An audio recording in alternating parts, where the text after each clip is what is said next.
What's up, YouTube? Welcome back to the channel. It's your guy NextGenNero, man, back with another review. Today we got to talk about Stranding 2 and why it's my personal game of the year, and I also believe it is a masterpiece and just one of the best games I played this generation. I believe it's a true piece of artwork, from the graphics to the gameplay, the story, the music. Everything throughout this game was just absolutely fantastic. So yeah, if you're new to the channel, please hit that subscribe button. Consider hitting that like button as well if you enjoyed the video. Share with a friend, leave a comment. That really helps with the algorithm. But yeah, let's get into the review because I have a lot to discuss. So the first thing I want to talk about is the overall just art design, the graphics, the fidelity that is at hand with this Decima engine. I believe that engine is owned by Sony. I know it's used with the Horizon games, Forbidden West and Zero Dawn. It is a very impressive engine. For me, Stranding 2 is just one of the best looking games this generation. It's photorealistic at times. The facial animations is just absolutely stunning. Every cutscene is so well done, man. And you guys know I don't really like to spoil things, so I won't put any of them in here. But some of the cutscenes and emotions and just depth that showed on some of these characters and NPCs' faces is just second to none, man. They are using some beautiful technology with that engine and with the facial capture details they have with this game. It's just stunning. The scenery is very beautiful, man. One thing that I really appreciate in this video game that I hate in a lot of open world games is pop-in. This game had little to no pop-in, so for me that was very refreshing, because something like a Final Fantasy Rebirth definitely had a lot of pop-in, and I just am not a fan of that.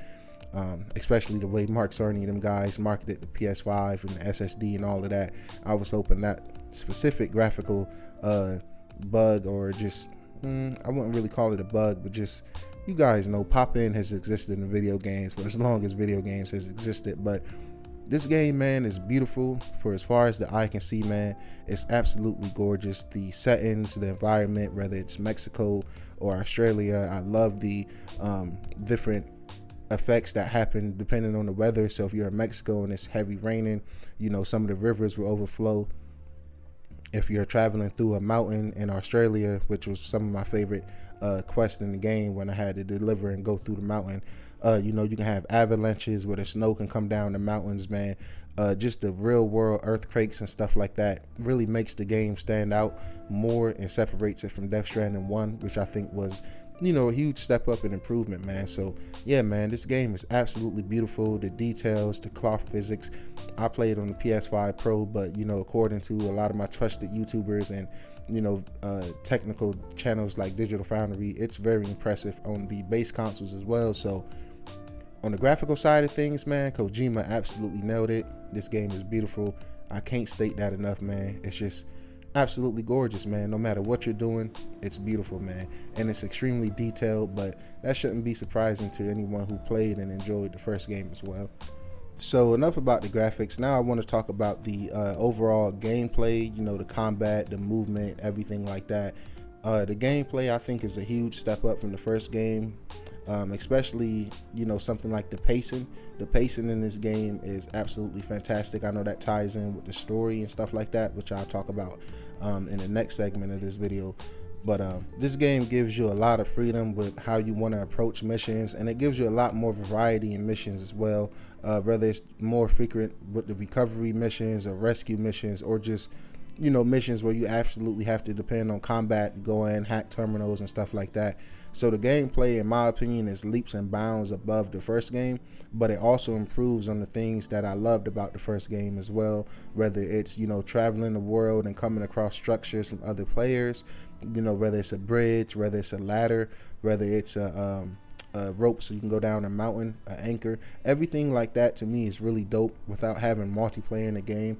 I think this is a great way to have a connected world without actually being connected. I love coming across something from another player that I needed, whether it's a generator or maybe a bike or something that they left behind, and it always felt good getting notifications from likes that other people have used my structure as well. So I think that's a very dope unique gameplay aspect, and it makes me feel good and makes me feel like I'm connected with a lot of other people that are out there enjoying the game.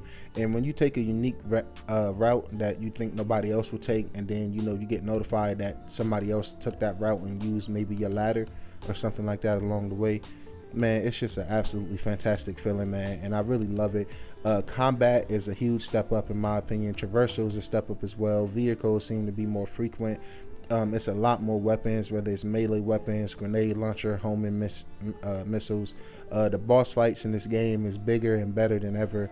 You have an option to skip them, but I don't know why you would want to skip any fight in this game. They all was very fun and fantastic. It just felt good, going back to the roots of what made Death Stranding. Like I said, traversal is easier than ever. It's more structures, and it just seems kind of easier than the first game. And I feel like Death Stranding 2 is kind of like a reward and a thank you letter to anybody that powered through the first game and stuck through to see Kojima vision, because every complaint I had about the first game is pretty much fixed in this game, whether it's the pacing, the story aspects needing to pick up quicker, or everything in this game just flew. Each mission was just it's hard to explain without spoiling anything, but let's say you have a long delivery mission, right? And after you finish that, whereas in the first game you have another long delivery mission, this game switches it up, so you may have a combat mission, or you might have to go stealth and retrieve something. So it's a good variety in the gameplay, man. So it's just absolutely fantastic, man. So we got a fantastic visual setup with the graphics and the fidelity, very smooth. We have fantastic gameplay with improvements over the first game. So next I want to talk about just the story, and I won't be spoiling anything, guys. I don't do spoilers here, but man, this is one of the best stories in a video game, and I really recommend playing the first game. If you haven't, just power through it, get through the first 3 chapters. The pacing really picks up after that. But even if you just jump into this game, man, you're in for an absolute treat. This story has so many unique factors in it. The world is twist that comes and catch you off guard. The characters, the cast, it's just perfect. All the voice acting is so well done. The music in this game, oh man, the music in the first game was some of my favorite music in a video game ever, man. And Death Stranding 2 just doubles down on that and continues a trend that I absolutely love, man. This music, man, it's just hit for me at the right time, and I'm dealing with some real things in real life, so some of the music just really called out to me and just spoke to me and helped me along some of the things I'm going through in real life. And it goes with the theme of this game and the world of Death Stranding. You just keep on keeping on, no matter who you lose, what cargo you lose, what mission, what character you may have to depart from. It's just, you just keep going, you keep pushing forward, and I absolutely love that, man. The story is fantastic. Like I said, it has a lot of twist at it, and it's just fantastic. It's hard to talk about the story without spoiling things, but I just can't state enough how much I loved it. And it got a little bit of everything, man. It got a lot of good sci-fi moments, got some horror aspects, some really dope combat sequences, big boss fights. You got some of the best villains and anti-protagonists in games that I have ever experienced, man. It's like Kojima really just hit his stride with this series, and Death Stranding 2 is just building upon everything I loved in the first game, man. So to me, this is just a masterpiece, man. It has beautiful storytelling, perfect writing, great pacing for a video game. Pacing for me is very huge. It is one of the best looking PS5 games, but just one of the best looking games on any platform. It's absolutely gorgeous, guys. And I stepped away from the console war and stuff like that, but I will say I think Sony is kind of doing themselves a disservice by not having this game everywhere, man, because in my honest opinion, I feel like everybody should be able to enjoy this masterpiece, man. But I'm sure it'll be in more places soon. Guys, I really enjoyed this game, man. It is, before this game, it was definitely Claire Expedition 33 was my game of the year contender. I really enjoyed Kingdom Come Deliverance 2. I actually have to go back and finish that. I enjoyed a lot of great games this year, Split Fiction, but this right here is just on another level, man. This is reminding me what video games is all about. It brings up feelings, emotions, laughter, moments of joy, and it's just fantastic, man.